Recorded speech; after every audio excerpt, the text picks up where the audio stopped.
할렐루야. 십계명 하나님이 주신 선물이라는 제목으로 주의 말씀 증거하려고 합니다. 저 우리 모두에게 하나님의 크신 은혜와 축복의 시간 되시기를 주님의 이름으로 축원드립니다. 하나님께서 이스라엘 백성들을 출애굽시키시고 출애굽한 지 3개월 만에 시내산으로 부르셨습니다. 이스라엘 백성들이 생각하기에는 어떻게 하다 보니까 우연히 여기까지 왔다라고 생각할 수 있겠지만, 하나님은 처음부터 이곳 시내 광야에서 그들을 만나 주시기 위해 인도해 주신 것입니다. 잠언 16장 9절의 말씀대로 사람이 마음으로 자기의 길을 계획할지라도 그 걸음을 인도하시는 이는 여호와 하나님이시다라는 것이죠. 하나님의 보이지 않는 큰 손이 그 백성들을 인도하여 오늘 시내산으로 오게 하신 것입니다. 이에 대해 출애굽기 19장 4절에서 내가 어떻게 독수리 날개로 너희를 업어 내게로 인도하였음을 너희가 보았느니라 라고 말씀하고 계시죠.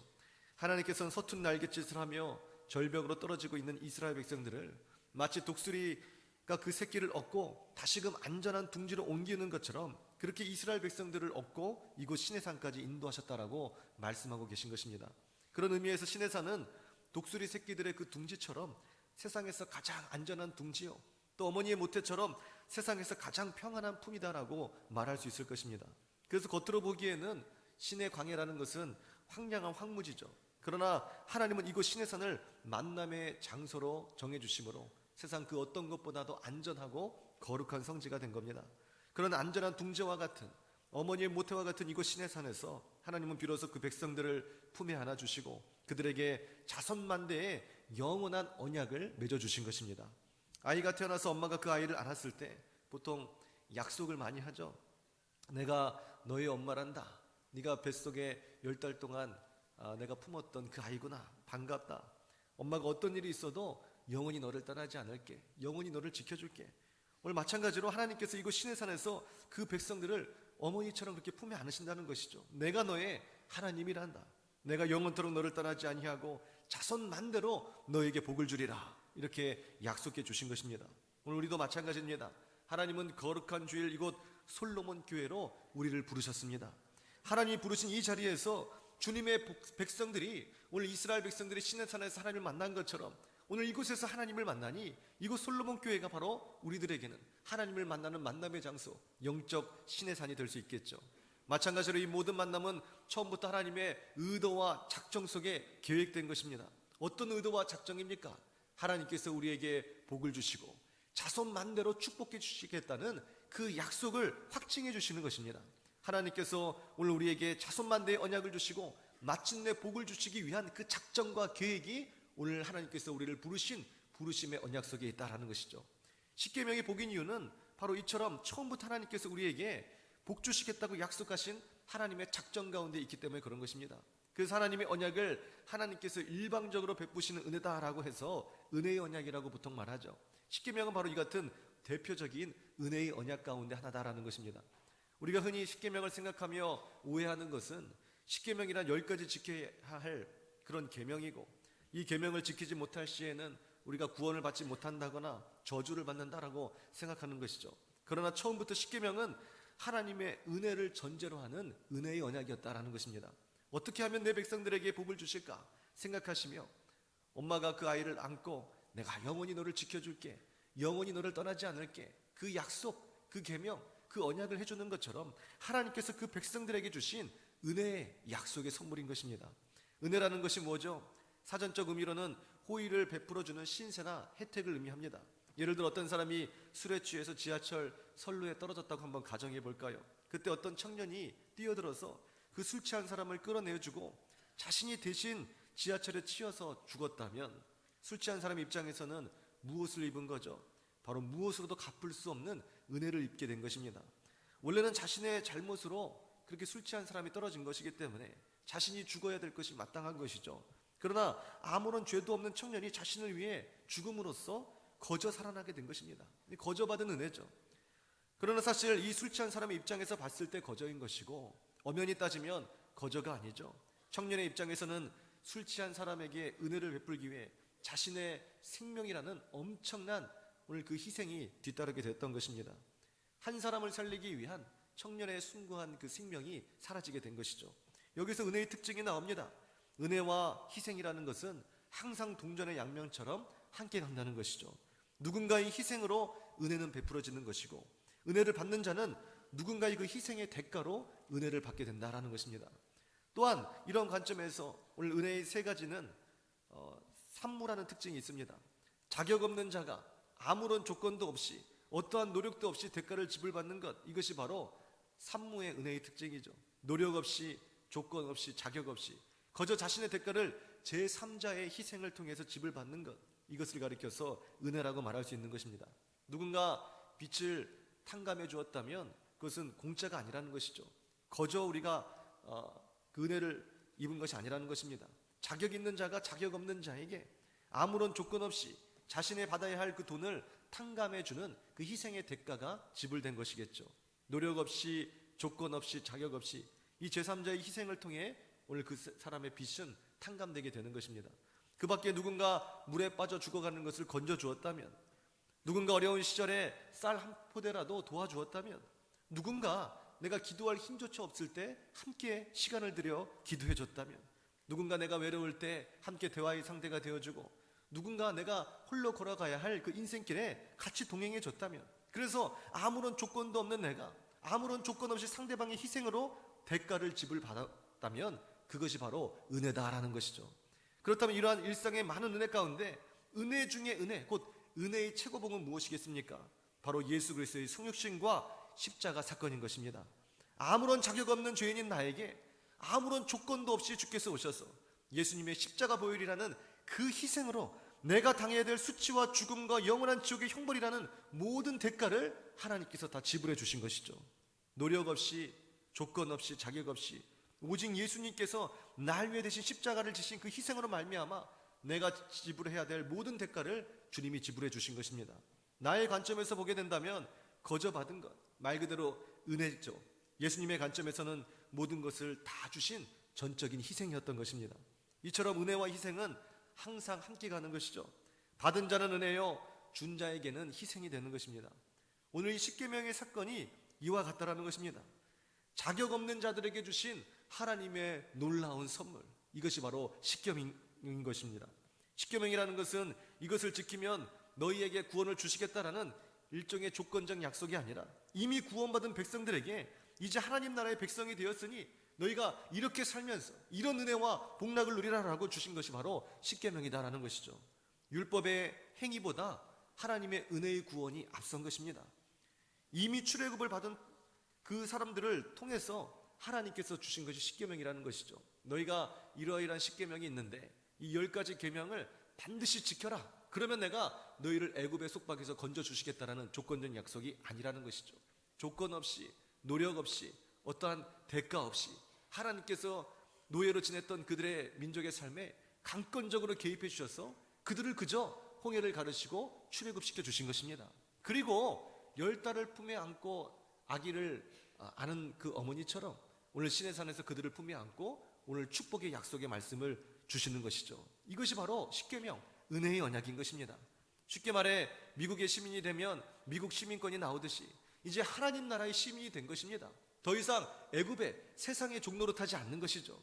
하나님 나라의 거룩한 백성이 됐으니 하나님 나라의 그 시민권을 발급해 주신 것, 이것이 바로 오늘 이스라엘 백성들에게 유일하게 주셨던 십계명인 것입니다.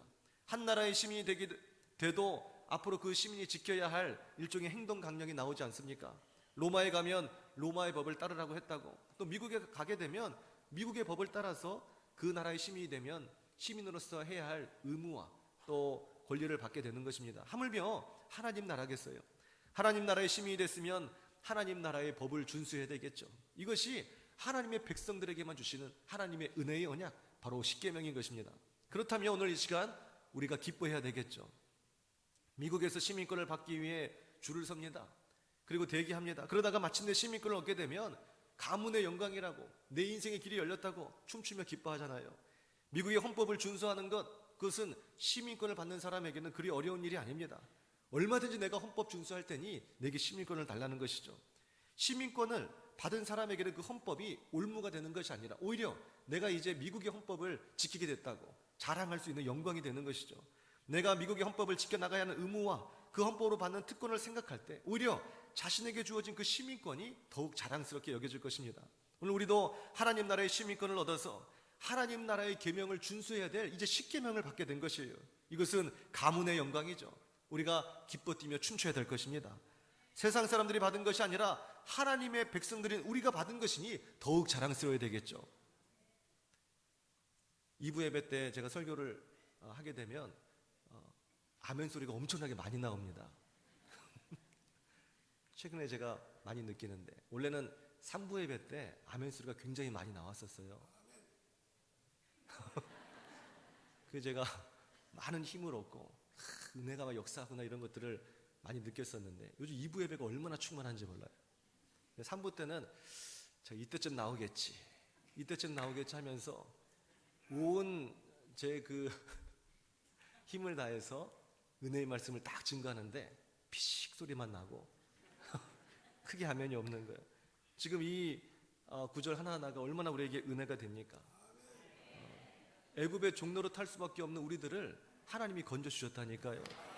근데 이것을 우리가 지금 무심히 받아들이는 것 자체가 우리가 좀 신앙적 도전을 받아야 될 것 같아요.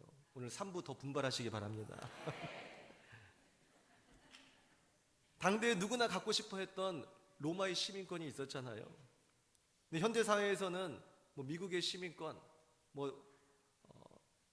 꿈은 이루어진다고 하면서 대기하고 기다릴 수도 있겠죠. 근데 어쨌든 이 로마 시민권이나 미국 시민권이나 반드시 그들이 요구하는 일정한 조건을 갖춘 자에 한해서 발급이 되는 것입니다. 이것이 하나님 나라의 시민권과 엄격히 다른 부분이죠.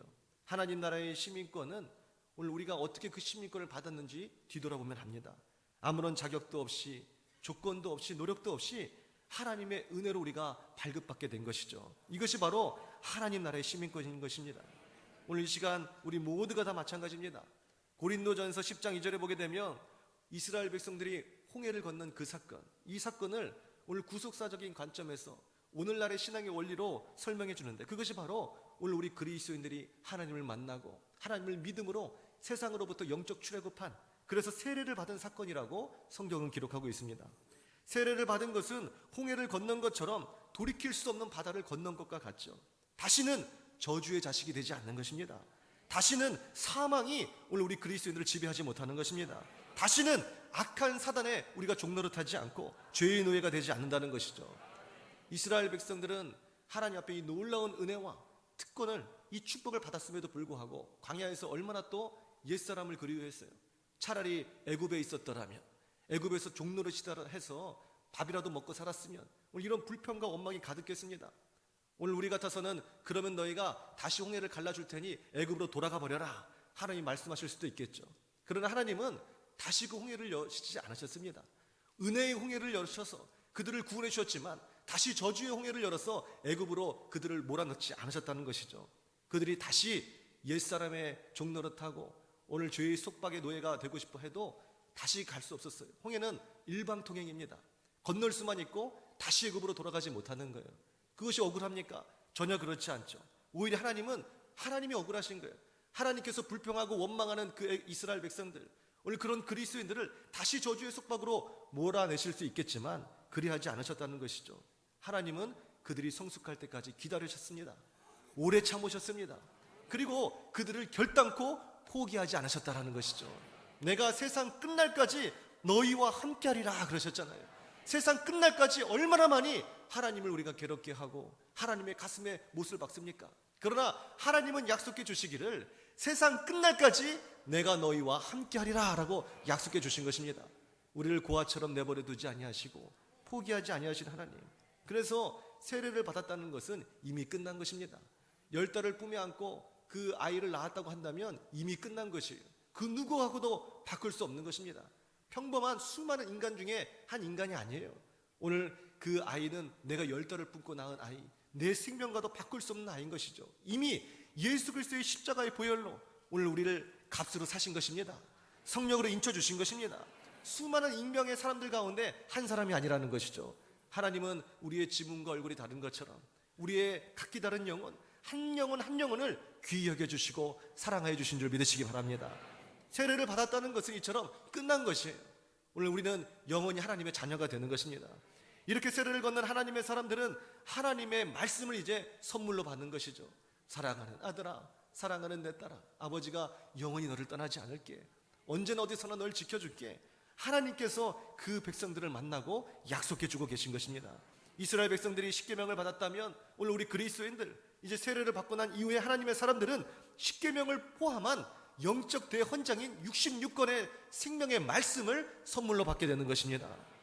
십계명에 출애굽하여 광야를 걸었던 이스라엘 백성들이 어디로 어떻게 가야 될지 이 삶의 지표와 방향을 모를 때 오늘 그 십계명이 그들의 방향이 되고 그들의 지표가 되었습니다.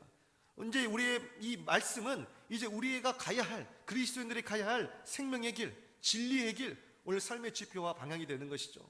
GPS를 통해서 우리가 길을 안내받습니다. GPS가 오른쪽으로 가십시오, 왼쪽으로 가십시오 할 때 굉장히 기분 나빠하고, 오늘 GPS 때문에 내가 억눌린다, 속박당한다, 불평불만 하시는 분은 없는 것이죠.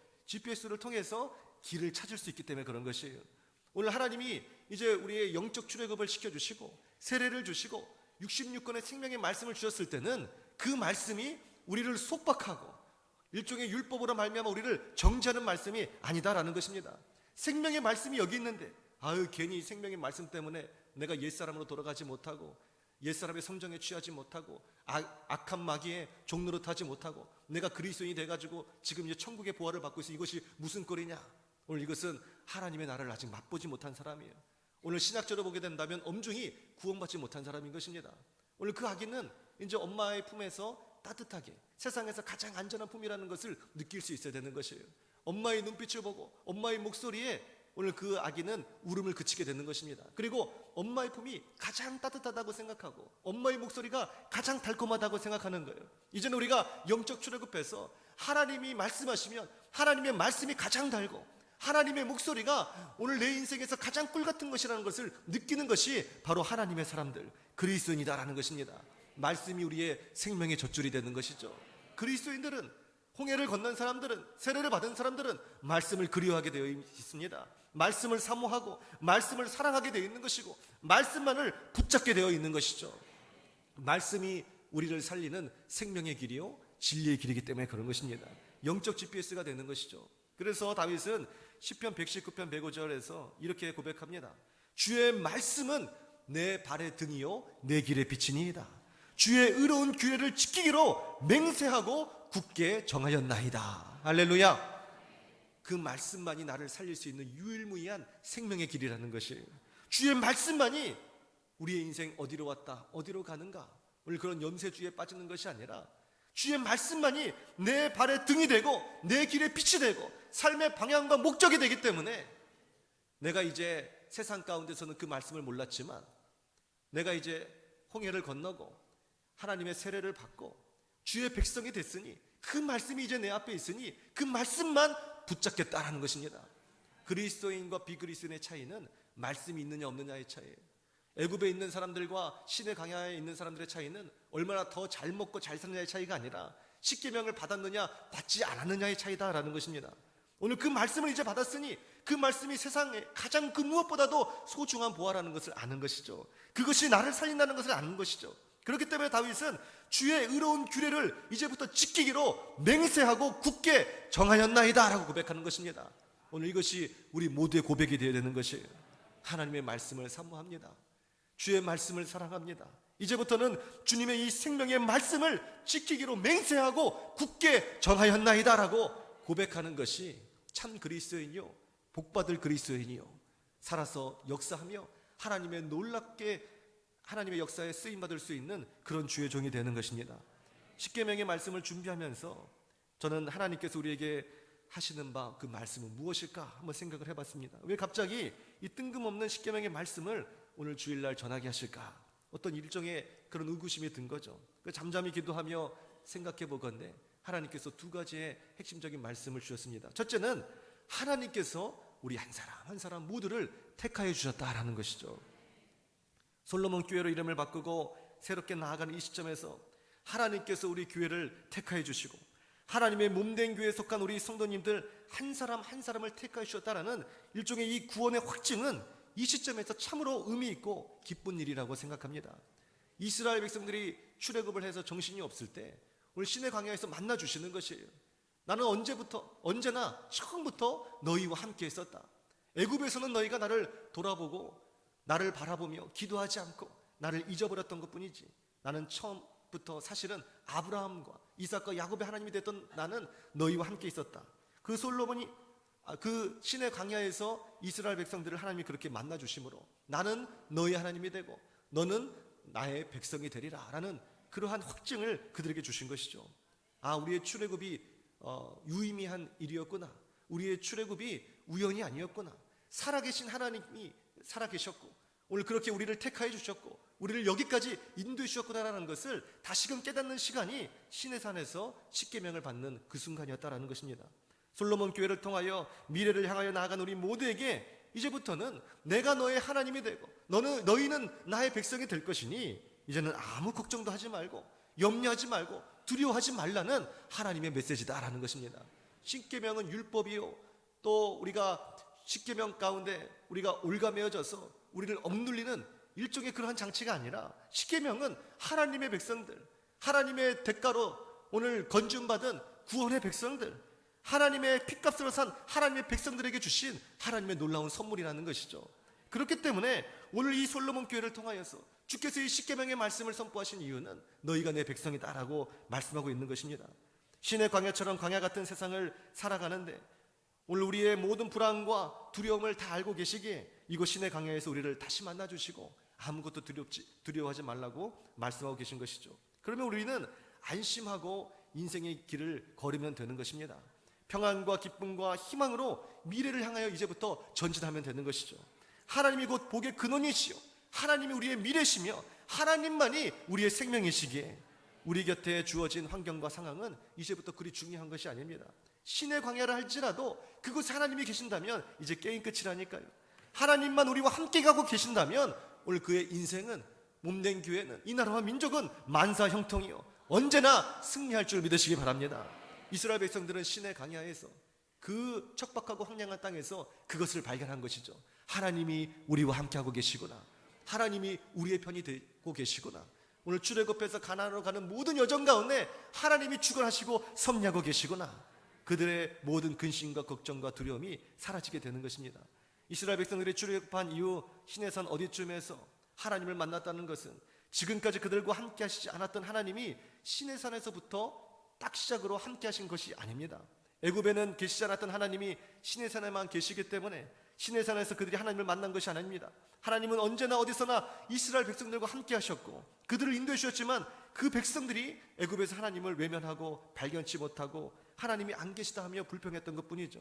그런 의미에서 오늘 시내산 사건은 하나님께서 너는 나의 하나님이, 나는 너의 하나님이 되고 너는 나의 백성이 되리라는 것을 다시금 확증시켜 주심으로 그들에게 평안과 기쁨과 미래의 희망을 주는 사건이라고 말할 수 있는 것입니다.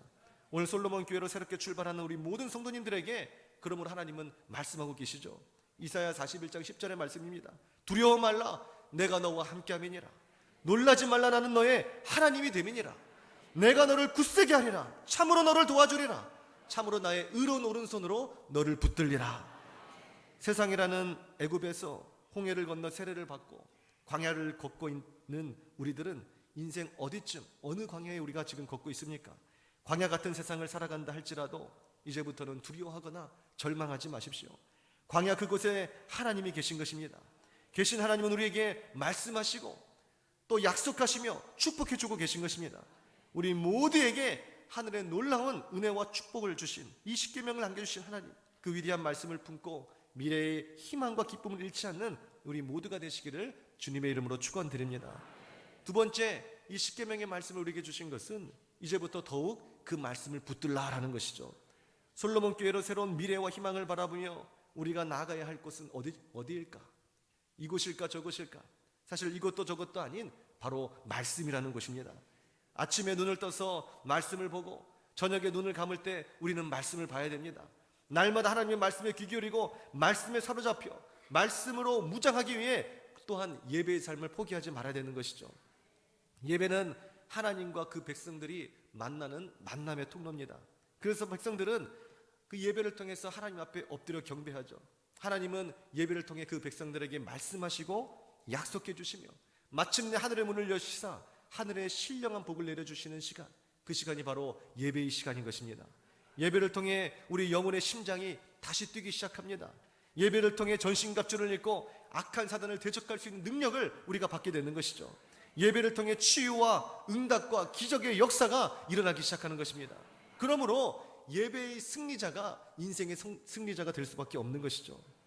예배 가운데 특별히 말씀은 예배의 꽃이라고 말합니다.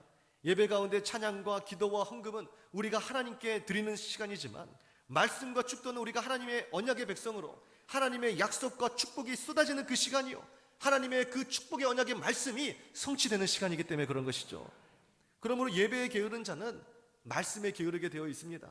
말씀을 게을리 먹는 자는 영적인 영양실조에 걸릴 수밖에 없고, 곧 그 영혼이 피폐해지고 강하고 날카로운 가시덤불로 가득 찰 수밖에 없는 것이죠. 그 영혼의 그 심령에 오늘 생명이 아니라 죽음이 가득 차 있는 것이에요. 생각해 보십시오. 오늘 그 영혼이 어둡고 또 황량한 황무지처럼 생명이 자라나지 않고 가시덤불로 가득 차 있다는 그 상상을 한번 해보시기 바랍니다. 얼마나 그 영혼이 비참하겠습니까? 오늘 그 영혼에서부터 나오는 모든 것은 일단 그 날카로운 가시가 자신의 심령을 찢겠죠. 우울과 슬픔과 절망과 상처와 두려움으로 가득 찰 수밖에 없습니다. 그리고 그것을 뚫고 나와야 그의 삶 가운데 맺어지는 많은 언행의 열매들은 타인을 향한 미움과 비방과 증오와 또 여러 가지 폭력과 살인과 이런 모든 범죄의 현장이 나타날 수밖에 없는 것이죠. 그러나 말씀이 그 안에 심겨지면 어떤 역사가 일어나게 됩니까? 하나님의 말씀은 살아서 운동력이 있다 그러셨잖아요. 오늘 말씀으로 그냥 허공 속에 사라지는 것이 아닙니다. 그 말씀이 선포되어질 때 그 말씀을 내가 아멘으로 받고 먹는다면 그 말씀은 살아서 운동력이 있어 내 심령 속에서 역사하기 시작하는 것이죠. 우리의 심령과 생각을 통찰하기 시작하십니다. 그리고 우리의 혼과 영과 골수를 쪼개기까지 하는 좌우의 날성검보다도 날카로운 하나님의 능력의 말씀이 우리의 심령 가운데 역사되어지기 시작하는 것이죠. 우리의 쓴뿌리를 뽑기 시작합니다. 우리의 상처를 치유하기 시작합니다. 원수의 대적을 물리쳐 주시기 시작하십니다. 오늘 그 안에 영혼의 심장이 다시 뛰기 시작하면서 오늘 그 심령이 어두움에서 빛으로 바뀌게 되는 것이죠. 슬픔에서 기쁨으로 바뀌게 됩니다. 절망했던 그 심령이 말씀을 통하여 새로운 희망을 바라보게 되는 것이죠. 이 광야에서 어디로 갈까? 무엇을 할까? 우리는 무엇을 위하여 출애굽하여 이 땅에 지금 서 있는가? 오늘 출애굽했던 그 3개월 되는 그 시점에 그 초창기에 하나님은 그들에게 분명한 출애굽의 목적과 그들이 나아가야 될 방향성을 말씀하실 필요가 있었던 것입니다. 오늘 그들이 출애굽한 목적은 하나님의 백성이 되기 위함입니다. 하나님의 약속의 땅 가나안 땅으로 가기 위함인 것입니다. 주의 영광을 위해 살기 위함인 것입니다. 그리고 그 모든 행사와 그 모든 길들을 하나님의 그 말씀이, 하나님의 그 십계명이 바른 지표가 되고 방향이 되고 목적이 되어서 그들을 인도해 주신다는 것이죠. 구름기둥과 불기둥이 그들을 인도해 나가는 것입니다. 주의 말씀은 내 발의 등이 되는 것이고 내 길에 빛이 되는 것이죠. 그 십계명이 찬란한 빛으로 그 백성들에게 다가왔을 때 오늘 그들은 희망을 느낄 수 있었고 그들의 죽었던 영혼이 살아나기 시작했고 그리고 새로운 희망과 미래에 대한 부푼 꿈과 기대가 가득 넘치기 시작했던 것입니다.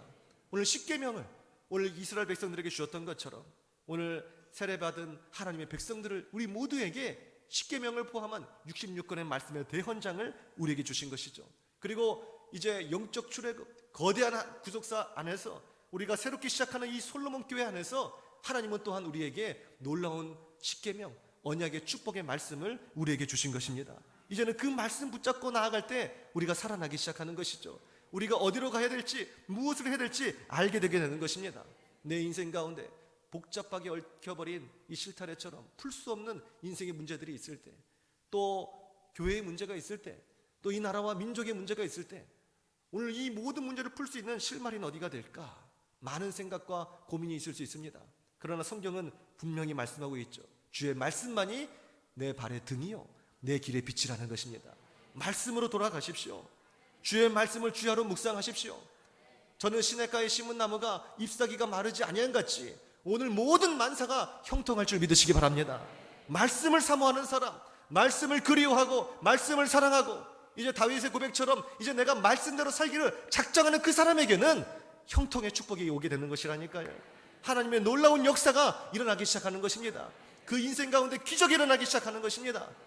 오늘 그 말씀을 붙잡기 위해서 오늘 우리는 이 소중한 예배를 결단코 포기하지 말아야 되는 것이죠. 오늘 이 예배는 하나님과의 만남의 시간입니다. 요한복음 1장에 보게 되면 하나님 그분이 곧 말씀이라고 말씀하고 계셔요. 말씀이 공중으로 흩어지지 아니하고 우리의 삶 가운데, 우리 10년 가운데 역사하는 그 이유는 그 말씀이 곧 하나님이시기 때문에 그런 것입니다. 그 말씀이 선포되어질 때 인간의 소리로 듣지 아니하고 그러므로 믿음으로 아멘으로 받을 때 그 말씀이 살아서 운동력이 있어 우리의 10년 가운데, 가정 가운데, 우리의 생활 가운데 역사되어지기 시작하는 것이죠. 말씀을 의지하고 믿고 오늘 그 소망을 가지고 기대하며 살아가게 되는 것입니다. 오늘 하나님이 선포되어지는 말씀은 두려움이 아닙니다. 절망이 아닙니다. 비참함이 아닙니다. 정죄가 아닙니다. 늘 하나님의 말씀은 우리에게 소망을 주는 것이죠. 할 수 있다는 긍정적인 그런 메시지를 우리에게 주시는 것입니다. 내가 결단코 너를 포기하지 않는다는 것입니다. 하나님의 말씀을 통해서 하나님은 살아계시고 그 살아계신 하나님께서 여전히 나를 사랑하시며 나와 함께 하신다는 것을 발견하게 되는 것이죠. 그것이 바로 예배의 시간인 것입니다. 예배를 그리워하고 예배를 사모하며 오늘 그 예배의 제단을 쌓는 사람은 그러므로 반드시 기쁨을 빼앗기지 않게 되는 것입니다. 승리를 빼앗기지 않게 되는 것이죠. 오늘 주일의 예배가 너무나 소중합니다. 오늘 52주의 주일 성수를 우리가 연초에 하나님 앞에 결단했지만 또 얼마나 많이 우리가 지켰나요? 괜찮습니다. 오늘 지금부터라도 오늘 하나님의 축복의 말씀이 선포되어지는 이 시간에 내가 다시 허리를 동이고 주의 말씀을 포기하지 아니하리라. 내가 그 예배 제단을 포기하지 아니하리라. 그 무엇과도 타협하지 아니하리라. 오늘 다윗이 고백했던 것처럼 내가 주의 그 율례의 말씀을 지키기로 맹세하고 작정하였나이다라는 그 신앙의 위대한 고백이 우리에게 반드시 있어야 된다는 것이죠. 그 고백이 있을 때 오늘 그 사람의 축복의 길이 열리기 시작하는 것입니다. 오늘 뜨뜻미지근한 그 신앙으로는 결단코 하나님의 역사를 맛볼 수 없는 것이죠. 차든지 덥든지 하라. 너희가 신앙의 모든 문화와 또 상황과 또 율례와 이런 형식들은 다 갖춰 있지만 한 가지 부족한 것이 있다는 것이죠. 첫사랑을 잃어버렸다는 것입니다. 라오디게아 교회를 향하여 하나님은 너희가 뜨겁든지 차든지 하라. 너희가 뜨뜻미지근한 그런 신앙을 내가 토하여버리라고 주님 말씀하고 계신 것입니다. 세상의 한 발, 교회의 한 발로는 우리의 삶 가운데 위대한 역사를 맛볼 수 없는 것이죠. 주님 앞에 올인해야 되는 것입니다. 말씀을 사모해야 되는 것입니다. 오늘 예배 제단을 포기하지 말아야 되는 것입니다. 주님 앞에 충성하고 헌신해야 되는 것입니다. 오늘 믿음의 승부수를 우리는 걸어야 된다니까요. 믿음의 승부수를 거는 자만이 오늘 인생에 변화가 오기 시작하는 거예요. 오늘 그의 인생에 하나님의 은혜와 축복이 쏟아지기 시작하는 것입니다.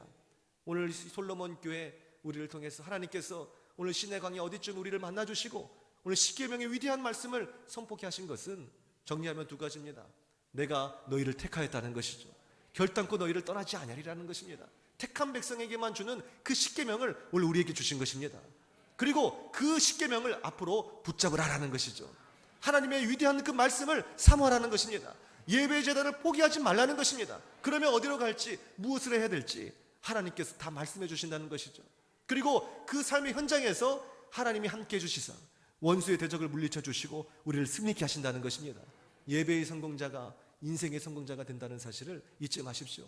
그 말씀에 달려가십시오. 하나님은 그 백성들에게 약속의 징표로 주신 이 십계명, 오늘 이 십계명의 율례의 말씀을 우리 또한 붙잡고 오늘 그 생명의 말씀을 먹고 살아야 될 것입니다. 오늘도 주님의 말씀을 바라고 듣고 사랑하고 먹으며 날마다 영적으로 살찌워져서 하나님 나라의 위대하고 충성스러운 일꾼으로 마침내 언젠가 잘했다 충성된 종아 네가 작은 일에 충성하였으니 주인의 잔치에 참여할지니라 주님 앞에 칭찬받는 우리 솔로몬 교회 모든 성도님들 다 되시기를 주님의 이름으로 축원드립니다.